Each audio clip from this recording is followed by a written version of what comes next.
Si el derecho penal económico, su íntima relación es con la intervención del Estado en la economía, no es la misma situación que se produce en Alemania, que puede estar en Alemania, que puede estar en Argentina.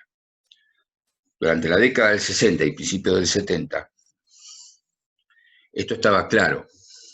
Estaba claro que el derecho penal económico, o el derecho penal económico lo componían materias como todo el tema antitrust, antimonopolio, defensa de la competencia, defensa del consumidor, control de precios, control de la usura social, control de cambios, el derecho penal tributario, el derecho penal aduanero.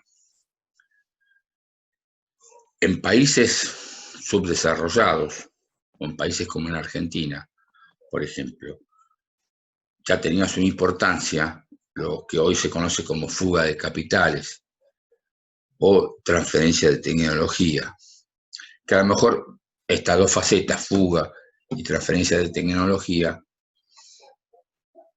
no tendría las mismas consecuencias perniciosas en un país como en Alemania. Se notaba una diferencia dado por el grado de desarrollo. También se notaban algunas diferencias por el grado de actividad económica.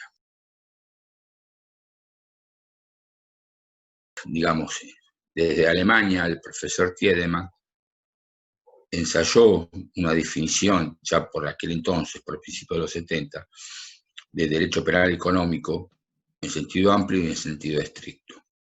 En sentido estricto, estábamos claros que es todo lo que venimos hablando. Es claramente la intervención directa del Estado en la economía. Y en sentido amplio pasa a ser un poco el derecho económico de nivel constitucional, ¿no? Producción, distribución y consumo de bienes y servicios. Lo que pasa es que ahí nomás, ya a mediados de los 70, en Alemania, por ejemplo, tenés las primeras tipificaciones de fraude de computadora, cosa que acá en Argentina recién tuvimos algo parecido en la década pasada. Fíjate el nivel de diferencia y de desigualdad que puede haber en esa materia. Pero no obstante, se podía hacer esta diferencia entre el derecho penal económico en sentido estricto y en sentido amplio. El problema del sentido amplio es que puede llegar a extender los límites materiales del derecho penal económico a cualquier tipo de delito contra la propiedad, lo que eso puede y agrega confusión a lo que es el derecho penal económico. Righi es muy claro al respecto. Una cosa es, o una situación es un derecho, un delito violatorio del derecho de propiedad, que se pueda producir masivamente, una estafa a un grupo colectivo, que no deja de ser una reiteración, un delito de típica raigambre de derecho penal económico, porque esta afecta, digamos, el interés del Estado en mantener, desarrollar o promover determinado sistema. Una cosa es una estafa en la cual yo puedo defraudar a un particular, y otra cosa es una maniobra ardidosa que tiende a obtener ciertos subsidios que el Estado destina para determinados fines, de determinado sector vulnerable o para desarrollar determinado tipo de actividad económica. En un primer o sea, en el delito contra la propiedad, claro que tiene que haber un perjuicio directo sobre mi patrimonio, todas las cosas que sabemos. Cuando se está hablando de fondos públicos, de subsidios públicos, el tema central no es el daño al patrimonio del Estado, sino es la obstrucción o el impedir, digamos, el cumplimiento de ese fin social o de promover determinadas actividades que pueda tener el Estado. El perjuicio tiene otro contenido. Si los subsidios dirigidos, como puede pasar ahora, para resolver determinadas cuestiones relacionadas íntimamente con la pandemia, mantener las fuentes de trabajo, pagar los salarios, reactivar una actividad económica que estuvo un poco frenada, esos fondos no pueden ser utilizados para que yo vaya a especular con el contado con liquid o con el dólar MEP, o a especular con el dólar.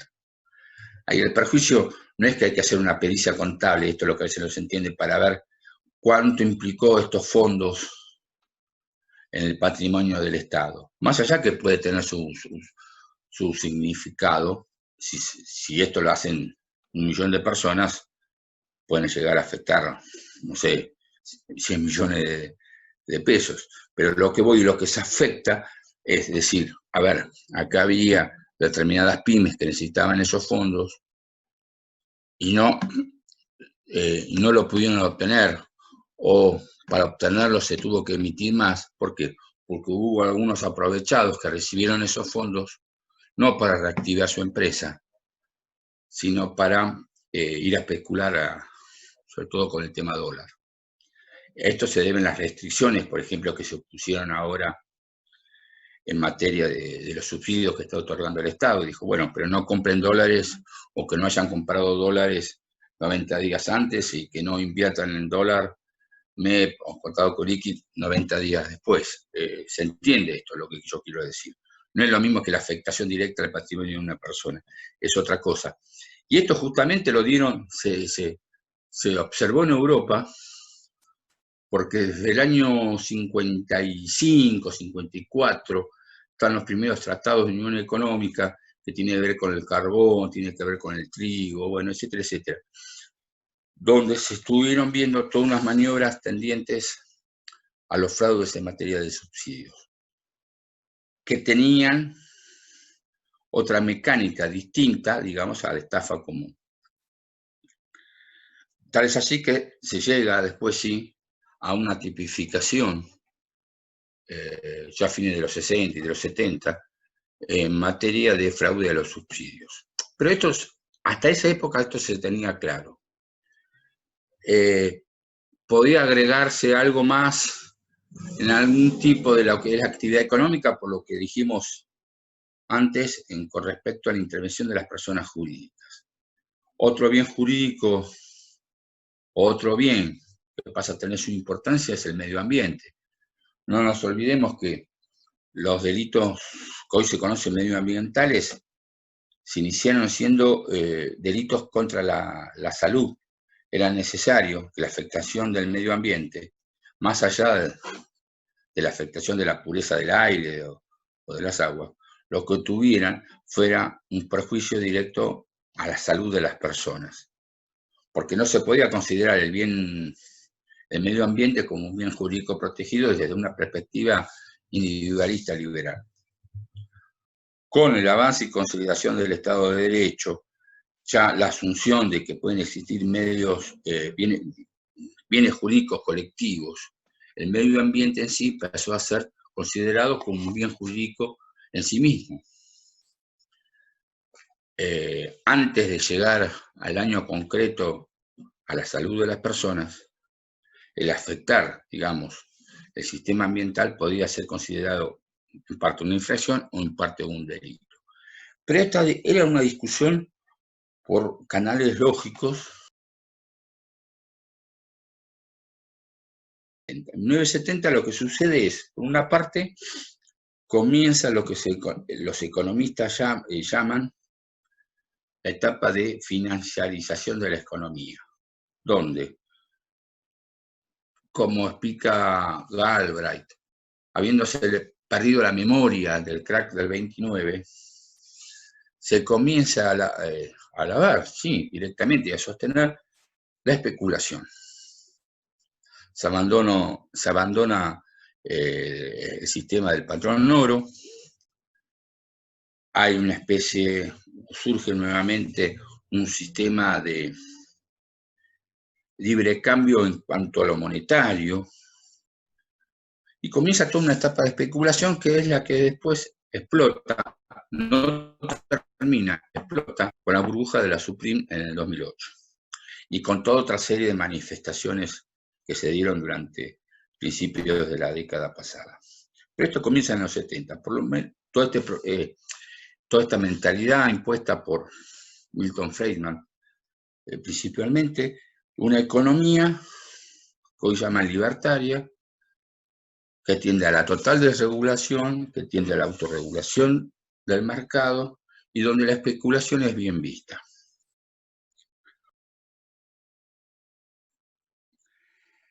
A ver, lo que se produce en la década del 70 es algo muy curioso.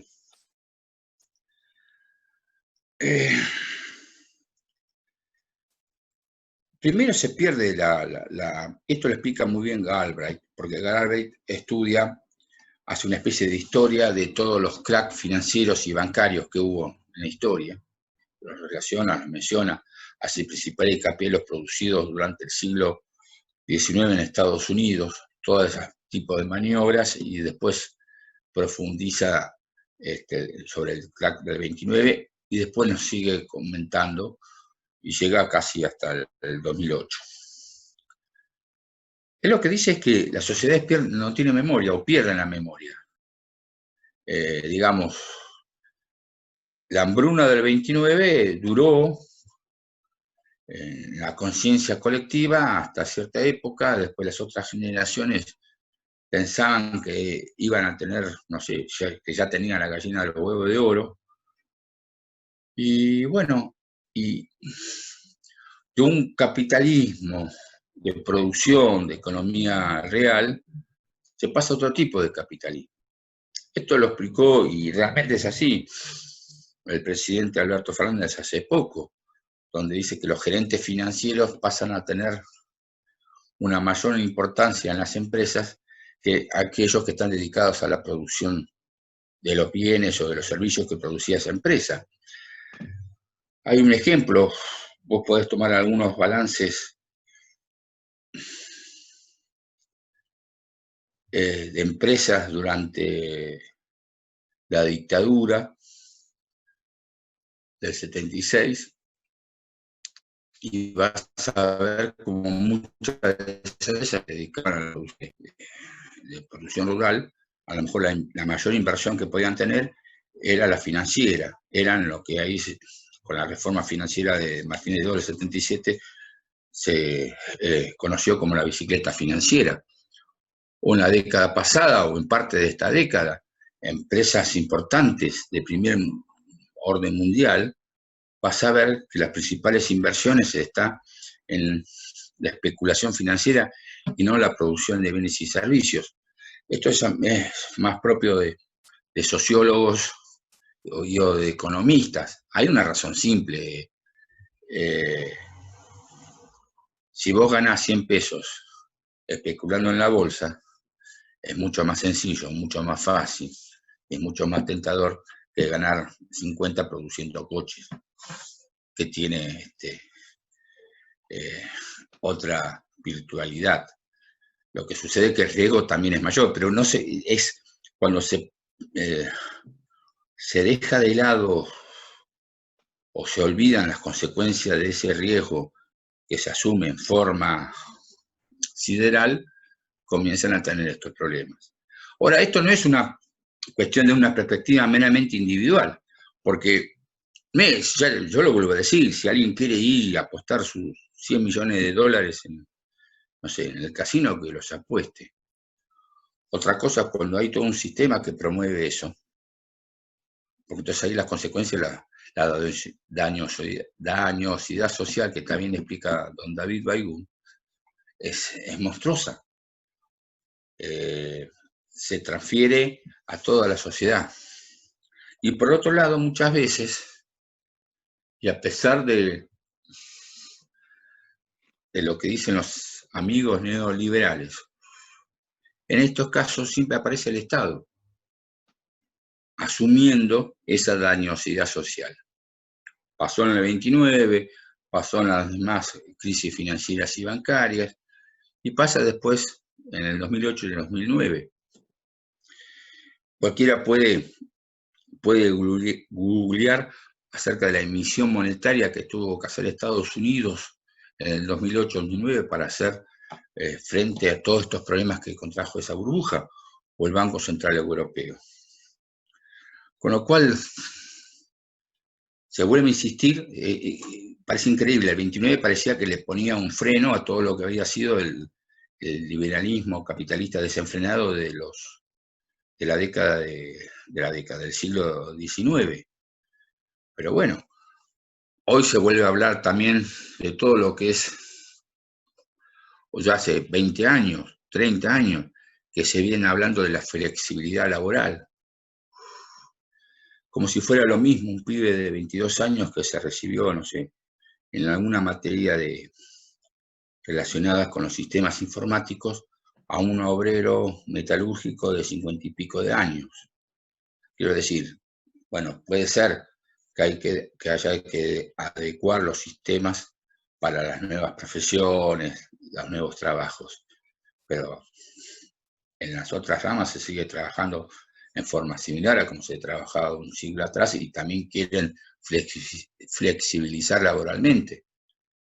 Se habla del, no sé, si seguimos así, van a querer que pibes de 14 y 15 años vayan a trabajar, como se trabajaba en el siglo XIX, o que las mujeres embarazadas trabajen hasta 48 horas antes del parto, digamos. Eso es parte de lo que las manos invisibles del mercado promovieron durante la década, durante el siglo XIX. La década del 70 tiene su importancia porque surge Estados Unidos en el mundo del derecho penal continental. ¿Y cómo es que surge esta intervención? Surge primero a través de la ley RICO, conocida como ley RICO. Tiene que ver corrupción, criminalidad organizada. Ya pasa a tener su importancia, por lo menos en los Estados Unidos y en Europa, el concepto de lavado de dinero. O sea, corrupción, criminalidad organizada, lavado de dinero. Esto hace que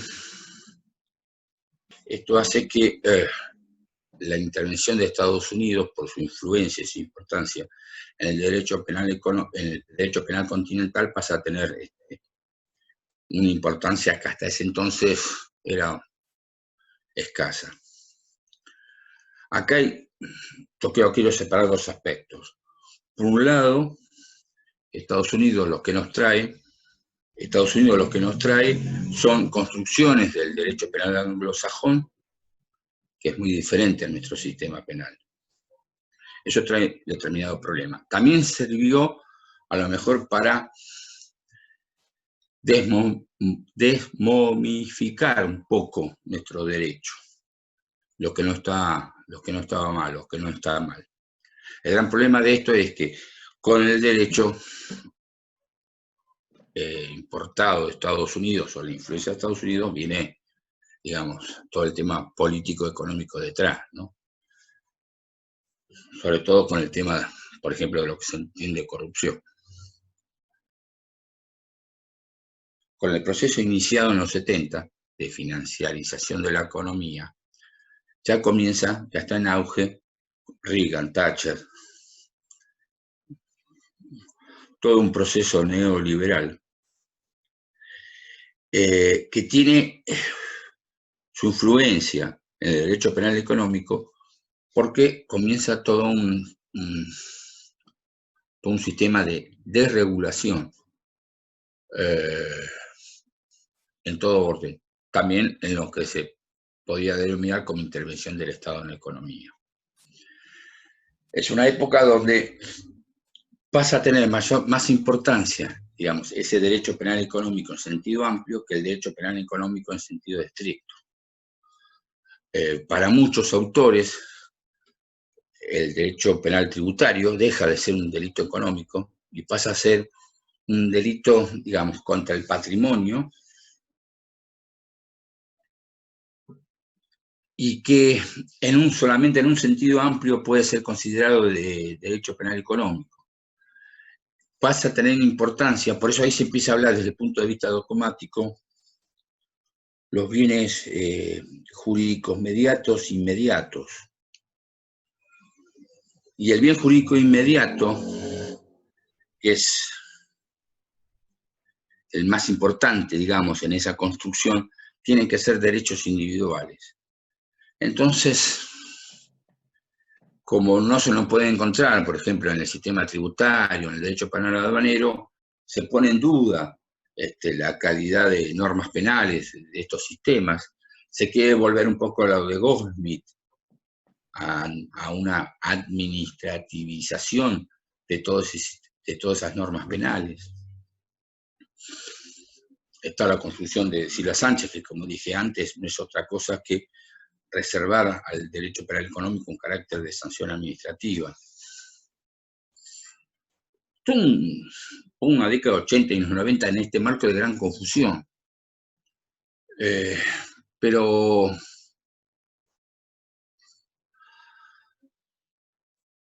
no tuvieron mayor éxito porque, a ver, más allá, primero, ¿qué diferencia hay entre un delito y sanción?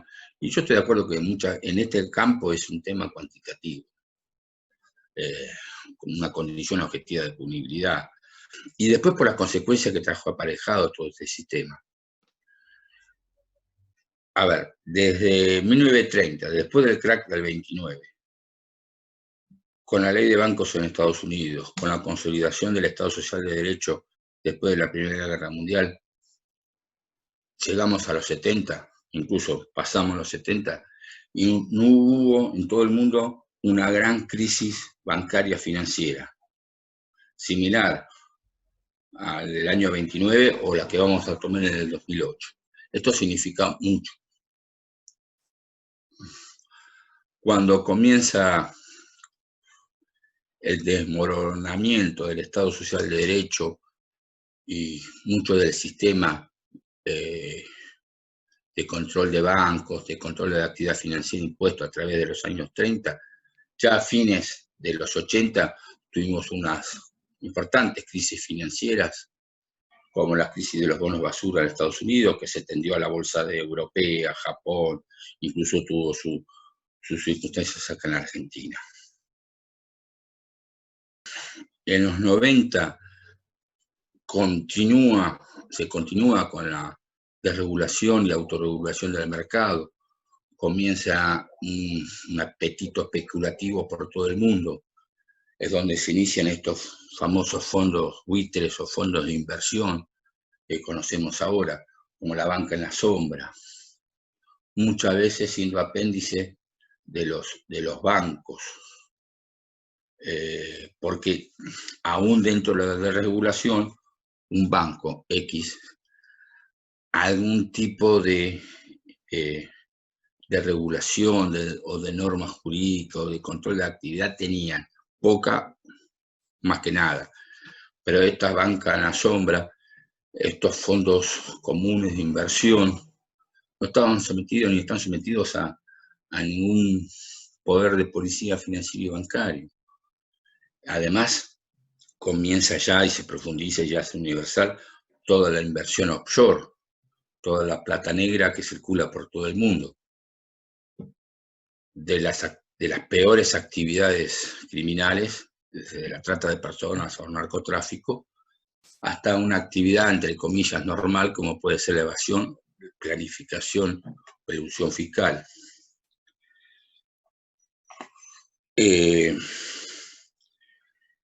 Este sistema tiene unas primeras manifestaciones, como ya dije, a fines de los 80, 90. Luego, en los 90, recordemos que se dieron toda una serie de sucesos en los países subdesarrollados. Empezó con el efecto tequila en México, después la crisis asiática, el tema del efecto vodka en Rusia, el problema de la devaluación en Brasil. Esos son momentos donde Stiglitz ya comienza a criticar el sistema de la globalización, donde se pelea y se va del Fondo Monetario Internacional, sobre todo por el manejo de la crisis asiática. Mucha especulación en el mercado cambiario, monetario.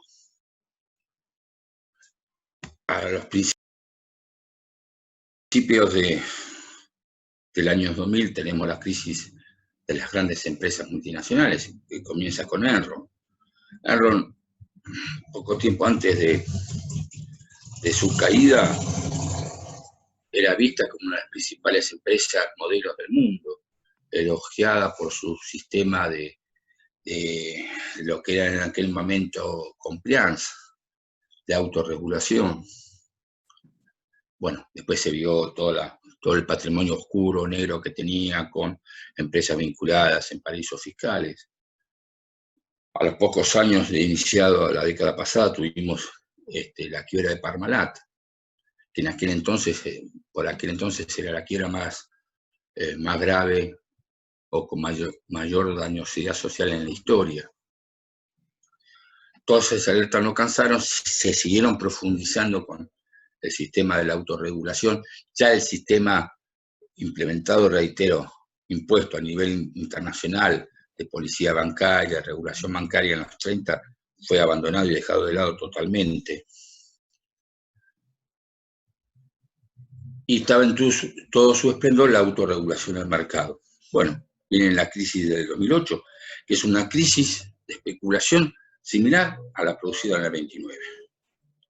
Por eso, autores, vuelvo a decir, como Stiglitz, Krugman, etc., digo, no se aprendió nada. No se aprendió nada. Esta es una crisis similar al 29, y del 29 a la crisis financieras y bancarias de 4 o 5 siglos atrás. Ya expliqué que una de las más emblemáticas por lo ridículo es la de los tulipanes. Otra vez engañados por tulipanes, en este caso, nuevamente relacionada con la supervaloración de la propiedad inmueble, similar a la que se dio en Estados Unidos durante la década del 20. No aprendimos nada. Nos encontramos con esa crisis y yo les pido a los que tengan la paciencia de escucharme, cualquiera sea su ideología, porque yo voy a los hechos. ¿Cuál fue el grado de intervención y de rescate de Estados Unidos y del Banco Central Europeo para superar esta crisis? La emisión monetaria de billones y billones, que en el caso de ellos serían trillones de dólares. Ahí, ni los más es más, a Bush, ¿qué le criticaban? Muchos de los ortodoxos que hablan de la no intervención del Estado en la economía, que tendrían que haber intervenido o tendrían que haber ayudado antes a Lehman Brothers, que fue un poco, su caída fue la que originó en el 2008. Los que siempre se quejan de la intervención del Estado en la economía, ante la crisis producto por la actividad privada, no tenían ningún problema con que el Estado los salga a rescatar.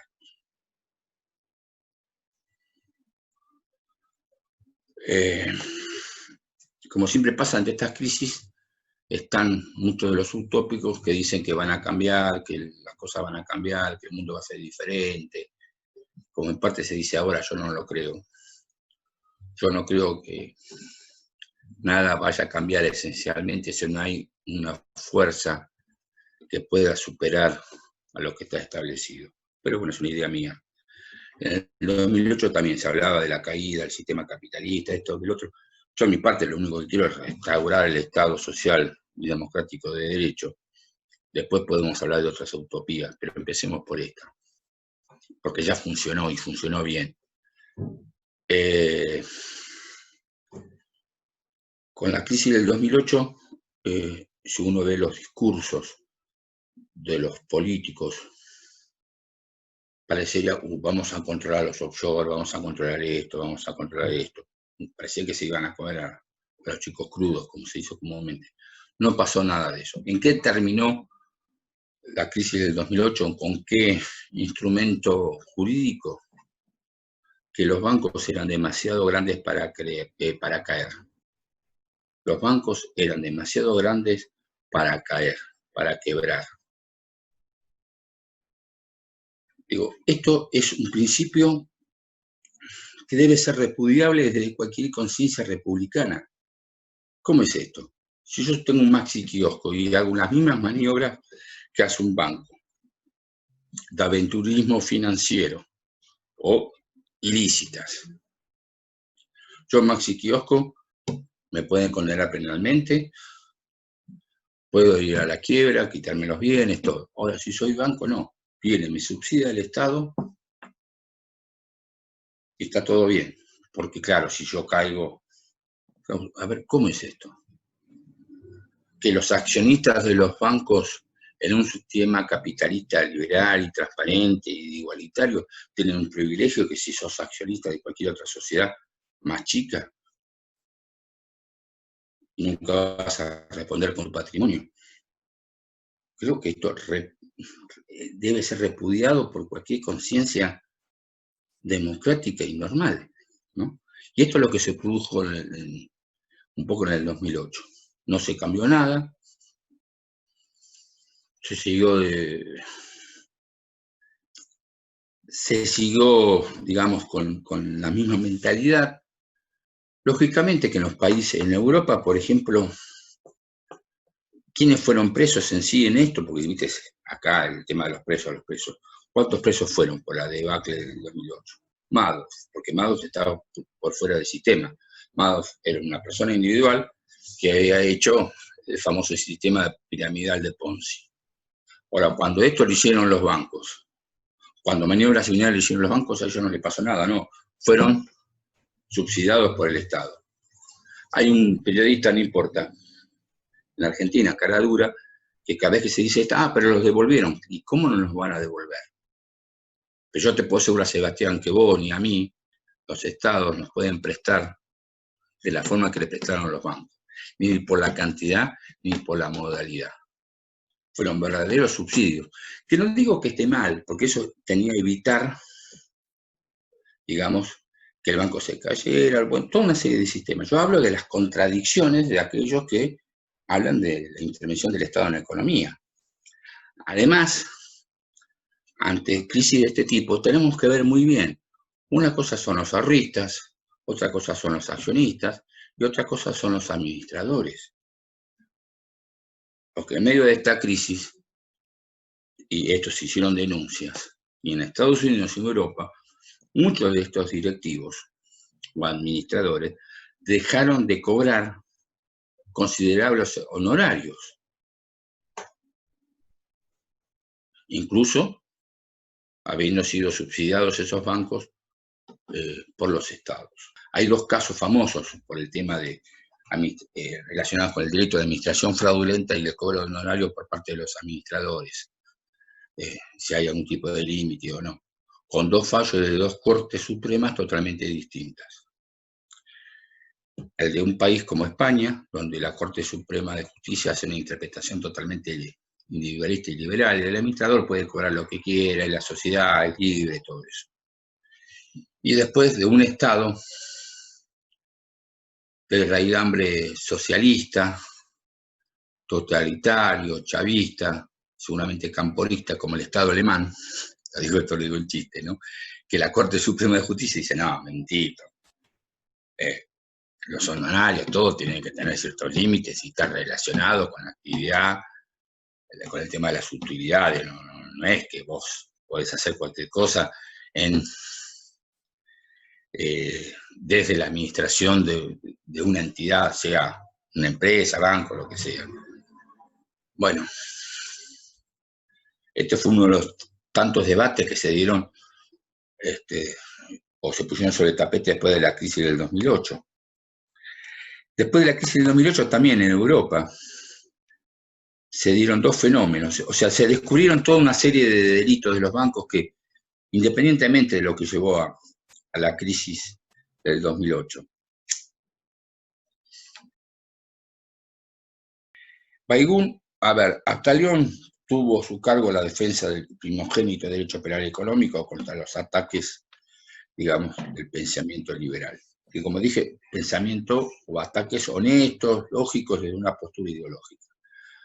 Righi hace hincapié, ¿no?, de esta intervención del Estado en la economía y señala las diferencias que puede haber entre un derecho penal económico en un país desarrollado con países del primer mundo. David Baigún, por su experiencia desgraciadamente corta en el Centro de Estudios del Banco Central, el que fue liquidado por el tan conocido ahora González Fraga, el amigo de Vicentín, liquidó el Centro de Estudios Penales, lo expulsó Baigún. Estoy hablando del principio de la década del 90. El concepto de dañosidad social significa, es un raconto de todo lo que estábamos viendo. ¿Cómo puede ser que hechos irregulares, ilícitos, como los que se llegó durante a la explosión del 2008 y 2009, salgan impunes y demás? El concepto de dañosidad social de Baigún es totalmente contrario al principio de demasiado grande para caer. Es un principio inversamente proporcional a este. Cuanto más grande sos, mayor responsabilidad social y mayor perjuicio social ocasionás, tenés que tener más responsabilidad. El concepto de dañosidad social también significa, y esto hay algunos antecedentes en algunos temas relacionados con la deuda externa. Ahí el fiscal Delgado, hay en un par de causas, tuvo una intervención bastante adecuada a analizarse el tema de la deuda externa, porque le dio a su vez intervención a antropólogos para analizar las consecuencias sociales del perjuicio que trae ocasionado a las deudas externas. Toda una serie de trabajos muy interesantes al respecto. Pero, sinceramente, igual que el modelo de disputación de responsabilidad penal a las personas jurídicas, los dichos por Baigún, desgraciadamente no se tiene muy en cuenta, digamos, en general de la jurisprudencia o de la doctrina, ¿no? El tema de la dañosidad social no es valorado y debidamente, a mi modesto entender, se siguen hablando de determinados delitos que sí son graves, los delitos de sangre, todo, nadie va a negar eso, pero el concepto de dañosidad social, desgraciadamente, no es debidamente tenido en cuenta. Y a nivel internacional, hasta para ahí nomás, porque ya le digo, lo que sucedió en Estados Unidos, los guardianes de la corrupción, del libre mercado, etcétera, etcétera, con su doctrina de demasiado grande para caer, y bueno, es un contrasentido, ¿no? Después del 2008, lo que se descubrió, o se pone sobre el tapete, es temas sobre el concepto de cobro de honorarios. Fíjate vos, si aplicamos el principio de dañosidad social, no principio, la valoración de la dañosidad social en serio con el tema del cobro de honorarios. O sea, por un lado, crea una situación económica catastrófica para la mayoría de la sociedad, y a su vez voy a comparar unos honorarios siderales que a su vez muchas veces estaban relacionados con una sobrevaloración del capital accionario de esas empresas, y no porque yo haya hecho algo para mejorar los negocios de esas empresas. Pero después del 2008 también surgen dos tipos de delitos íntimamente relacionados, vinculados, que por lo menos tuvieron una reacción en la Unión Europea. Uno fue la manipulación de la tasa LIBOR. La tasa LIBOR es una especie de promedio de tasas que se hacen de las tasas con que los bancos se prestan. O sea, un banco le presta a otro banco X plata a una tasa. Bueno, esto se elabora en Londres, que sigue siendo el centro financiero tan o más importante que Wall Street, y esto daría lugar a otro tipo de investigación y de análisis, ¿no? Ahí acá en Londres se elabora esta tasa LIBOR, que tiene como marco de referencia las tasas de préstamos interbancarios. Pero muy bien. Ahora, esta tasa es el referente de todas las operaciones de futuro y de otro tipo de inversiones que se hacen a nivel mundial.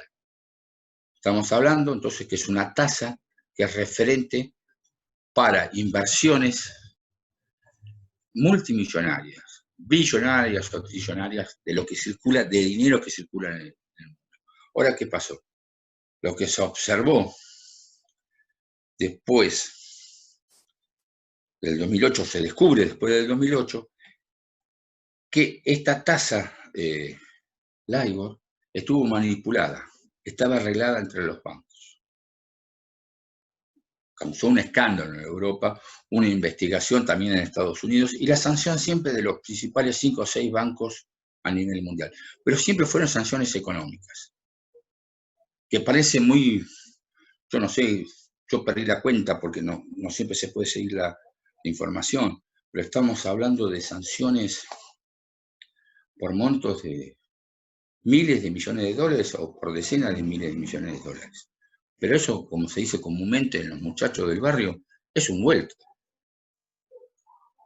Es un vuelto. Ahora, a ninguno de las personas que se preocupan por la indemnidad, ni justicia, ni impunidad, se le ocurre pedir algún tipo de presión para esto. Estamos hablando de maniobras que engañan la buena fe, que engañan la confianza en el tráfico mercantil, que sirven como índice para otras series de operaciones. Que ello ha sido manipulado causó, sí, mucha indignación, y lo que ocasionó es que la Unión Europea imponga la obligación de que cada país regule un delito penal relacionado con este tipo de manipulación, que se llama, o ellos lo dominaron, o en España, lo denominaron tipo abuso de mercado, que más allá de que muchas de estas maniobras estaban tipificadas como sanción administrativa, después pasaron a ser delitos. Pero la aplicación de esto llegó a multas nada más. Una reflexión es, esta manipulación de la tasa LIBOR, ¿desde cuándo se viene haciendo? Porque esto se descubrió después del 2008, cuando se ajusta un poco más el control. Pero ¿desde cuántas décadas antes se viene haciendo esto?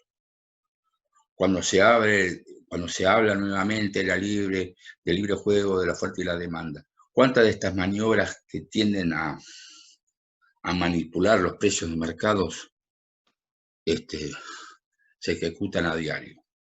Y otra de las maniobras que se descubrió post-2008 es la manipulación de los tipos de cambio. Esto incluso hubo toda una investigación donde se encontraron comunicaciones entre operadores de distintas entidades financieras para fijar un tipo de cambio. Esta manipulación del tipo de cambio, del tipo LIBOR, en países como el nuestro, y pueden crear un tipo de golpe de mercado. ¿Cuánto hay de libre juego de la oferta y la demanda si existen estas maniobras de manipulación? Pero no es nada nuevo. La Sherman Act, de un país capitalista y liberal en grado sumo y modelo, mucho como Estados Unidos, un siglo antes, en 1890, habían prohibido las maniobras de competidores tendientes a la fijación de un precio artificial. 100 y pico de años después vemos el mismo tipo de maniobras. Con una justicia que generalmente a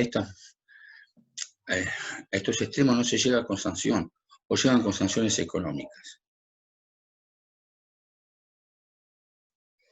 La transferencia de tecnología es algo que valora específicamente Righi al hacer referencia a la situación argentina en los 50 o los 60, ¿no? Como, digamos, la actividad económica, más allá de la producción de los bienes y servicios tradicionales de la Argentina, no sé, la producción agropecuaria o de energía, etcétera, pasa a tener su importancia también todo lo que es la nueva tecnología. Claro que es importante para un país como nosotros. Y es importante también determinar bien lo que ocurre con los precios de transferencia en esta materia. A ver, resulta que en un país como la Argentina, como puede ocurrir en otro país supuestamente o subdesarrollado, hay un muy buen gasto público en materia de educación pública, donde estudian nuestros técnicos. Estos técnicos después van a trabajar a una empresa multinacional y está bien que lo hagan, no hay ningún problema, donde desarrollan determinado producto, determinado sistema, pero resulta que esto termina siendo patentado en Gran Caimán. Entonces esa empresa que tiene tal producto o tal sistema, consecuencia del trabajo hecho en el país, a través de gente que estudió en la educación pública, solentada por nuestros gastos, esa empresa le va a empezar a pagar un cierto o determinado royalty a Gran Caimán o a la empresa de la casa matriz. Y esto se produce a diario. Y ojo, que a lo mejor esto puede involucrar investigaciones que se hicieron en la Argentina, a investigaciones que se hicieron en la India y a investigaciones que se hicieron no sé, en Egipto, para poder decirlo así de una forma. Estas son maniobras típicas en esta materia. Por eso, todo el tema digamos, de lo que es fuga, transferencia de capitales, transferencia de tecnología, son normas que a veces uno no las tiene dentro del sistema de lo que es el derecho penal económico, pero esperemos que en el corto plazo esto se revierta, ¿no? Haya una debida regulación en lo que es transferencia de tecnología.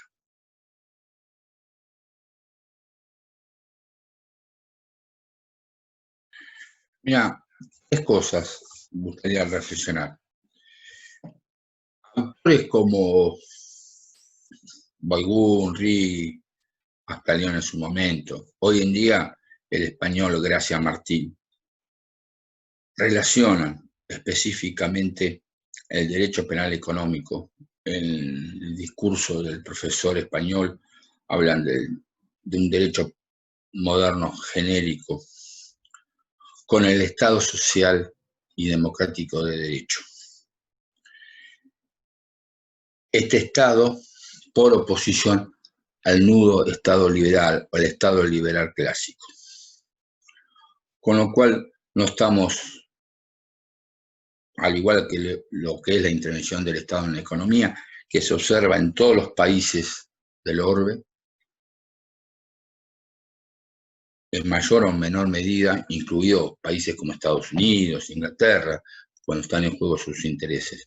No estamos hablando de ningún derecho penal con algún tipo de ideología o relacionado con algún tipo de ideología totalitaria. Estamos hablando del derecho penal económico que es conforme al Estado social y democrático de derecho. Un Estado que reconoce y promueve los derechos humanos en el más amplio sentido. Una segunda conclusión es que para el derecho penal económico, incluso para los representantes del Ministerio Público en las distintas jurisdicciones, en las jurisdicciones provinciales, que tengan muy en cuenta lo que puede llegar a suceder con las nuevas tecnologías. Desde monedas virtuales a estas sociedades fintech, qué tipo de registración y control van a tener, porque está bien el desarrollo, está bien que estén, pero tienen que tener algún tipo de regulación, porque son instrumentos muy apetecibles para la criminalidad organizada, para el lavado de dinero, para la evasión tributaria, ya sea a nivel nacional o de los tributos provinciales. Falta regulación en el país, sí, o sea, en los 4 años pasados se sostenía que todo este tema de las nuevas tecnologías había que dejarlas fluir, y en tal caso, y después se podían hacer algún tipo de regulación. Camino totalmente contrario a lo que sucedió en países del primer mundo. Si ustedes buscan monedas virtuales o fintech en España, van a haber un amplio debate de por lo menos 2 años y todo un proyecto de regulación que se hizo.